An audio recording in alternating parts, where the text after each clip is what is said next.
Dear students, आज मैं आपका कन्फ्यूजन दूर करने के लिए आया हूँ। बहुत सारा वाक्य आप देखते हैं और उस वाक्य को देखकर आप कन्फ्यूज हो जाते हैं और उस कन्फ्यूज में आप पढ़कर आप सही अर्थ नहीं लगा पाते हैं। मैं उस कन्फ्यूजन को आज दूर करने के लिए आया हूँ। मेरा भी जिद है कि मैं आपको बता करके ही रहूँगा, उस कन्फ्यूजन को मैं दूर कर दूँगा। लेकिन मैं उसके लिए एक टॉपिक लेकर आ रहा हूँ और उसी टॉपिक में आपका कन्फ्यूजन दूर होगा। वह टॉपिक है वर्ब। वर्ब इट मीन्स क्रिया। सर्वप्रथम क्रिया की परिभाषा क्या है? जिससे किसी कार्य का होना या करना समझा जाता है उसे हम वर्ब कहते हैं।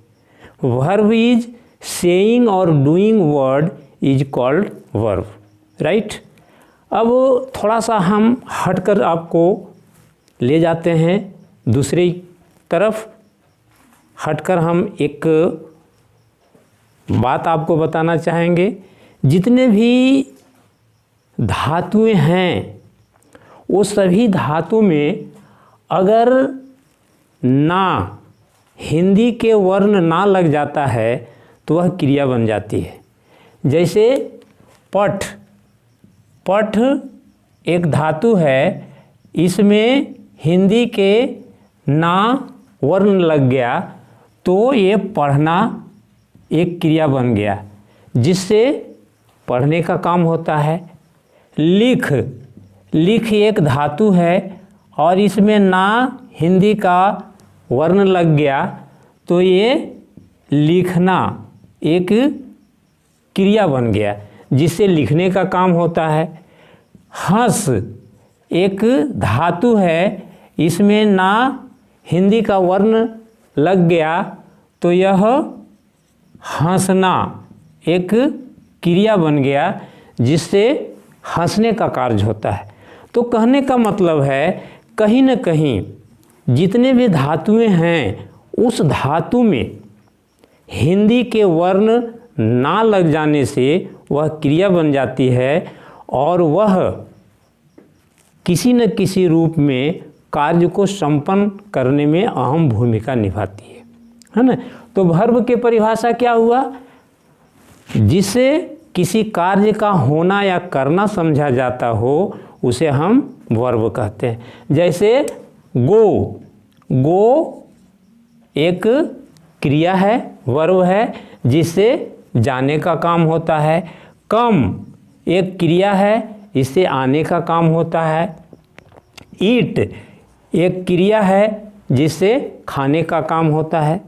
तो कहने का मतलब है कि किसी न किसी रूप में उससे कार्य मेरा संपन्न होता है, वही क्रिया कहलाती है।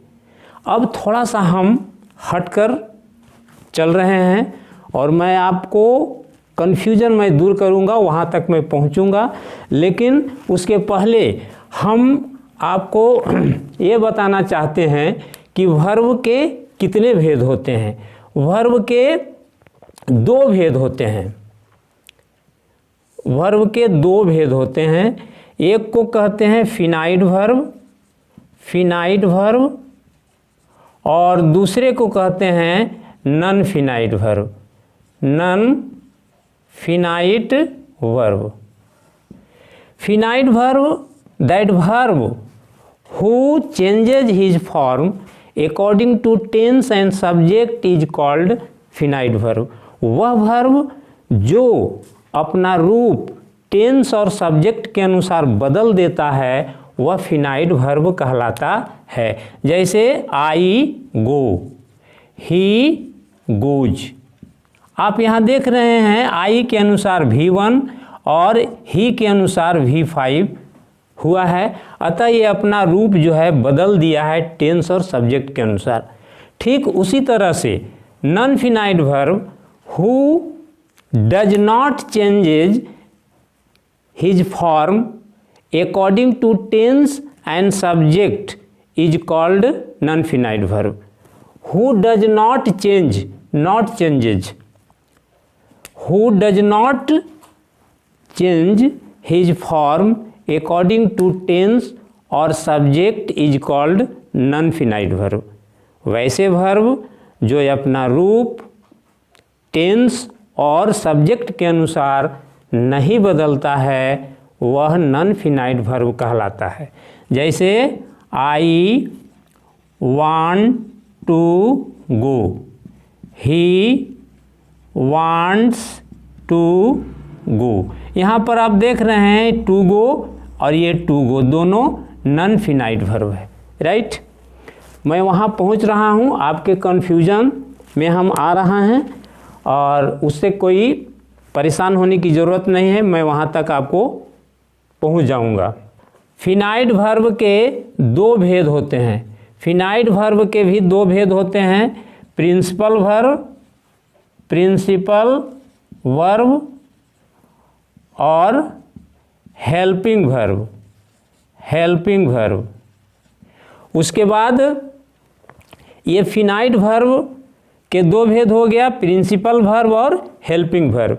और प्रिंसिपल वर्ब के भी दो भेद हो जाते हैं। प्रिंसिपल वर्ब की दो भेद होते हैं, एक को कहते हैं ट्रांजिटिव वर्ब और दूसरा को कहते हैं इनट्रांजिटिव वर्ब।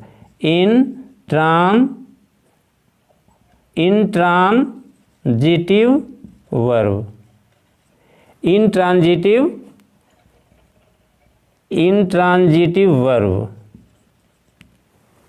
उसके बाद हेल्पिंग वर्ब के तीन भेद हो जाते हैं। पहला हो गया प्राइमरी एक्जुलियरी वर्ब,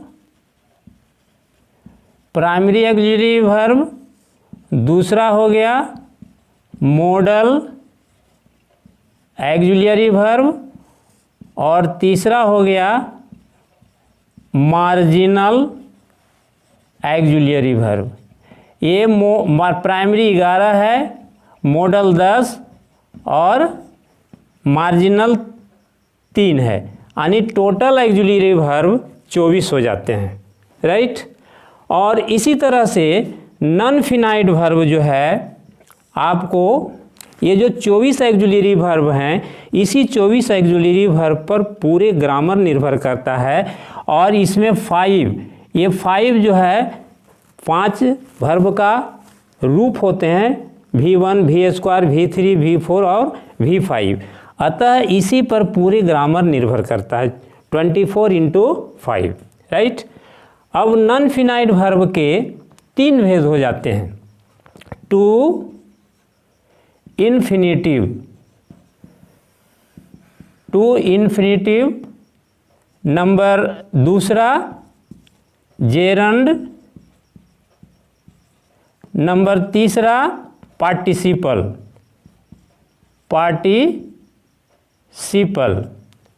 और पार्टिसिपल के भी तीन भेद हो जाते हैं, प्रेजेंट पार्टिसिपल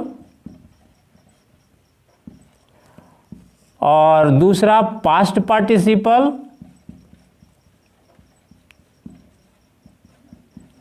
और तीसरा परफेक्ट पार्टिसिपल। ये तीन जो है आपका पार्टिसिपल के भेद होते हैं। तो इस तरह से आपका वर्ब के काइंड्स हैं, आप इसे नोट कर लें। इसके बाद मैं कन्फ्यूजन पर आ रहा हूँ, कहाँ आप कन्फ्यूज करते हैं जिससे आपको काफ़ी कठिनाई का सामना करना पड़ता है, मैं उस पर आ रहा हूँ। हड़बड़ाने की कोई ज़रूरत नहीं है, आप इसे नोट कर लें जल्द में।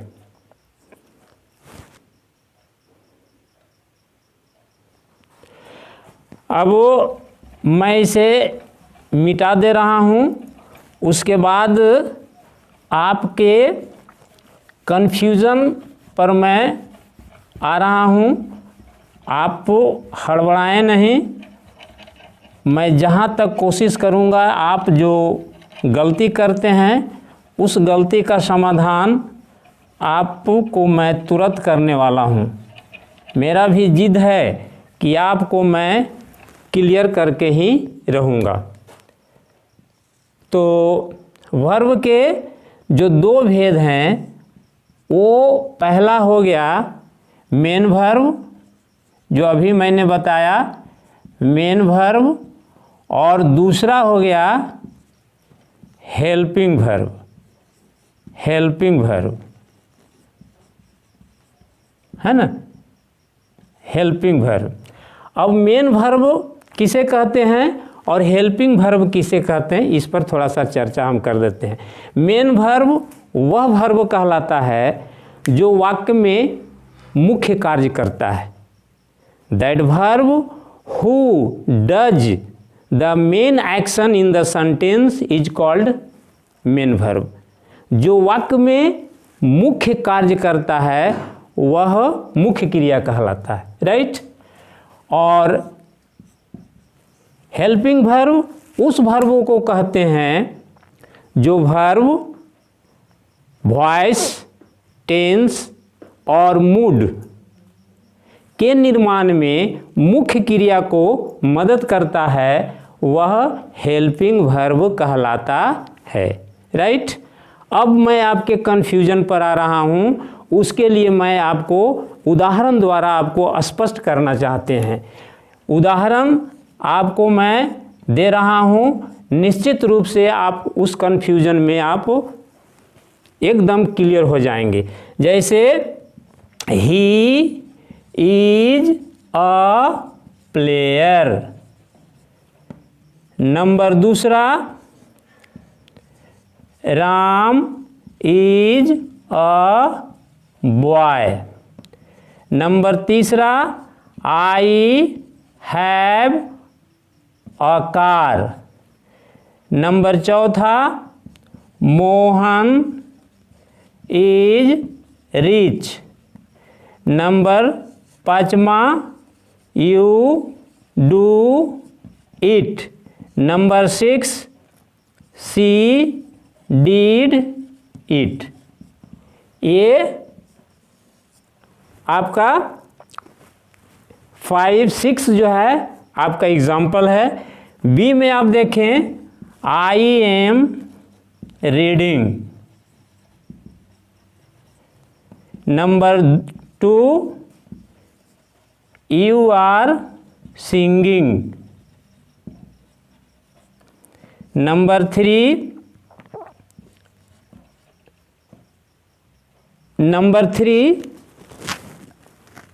he is playing. Number 4, I have eaten. अब आपका मैं कन्फ्यूजन दूर करने जा रहा हूँ, आप स्पष्ट रूप से समझ लें। आप देख रहे हैं यहाँ पर इज, यहाँ पर इज, यहाँ पर हैव, यहाँ पर इज, डू और डिड का प्रयोग किया गया है। तो कहने का मतलब है कि is, have, is, do, did. यहाँ पर एक और वाक्य ले लीजिए, यू आर रिच। तो आप देखें कि इज क्या है, इज क्या है, हैव क्या है, फिर यहाँ इज क्या है, डिड क्या है और आर क्या है।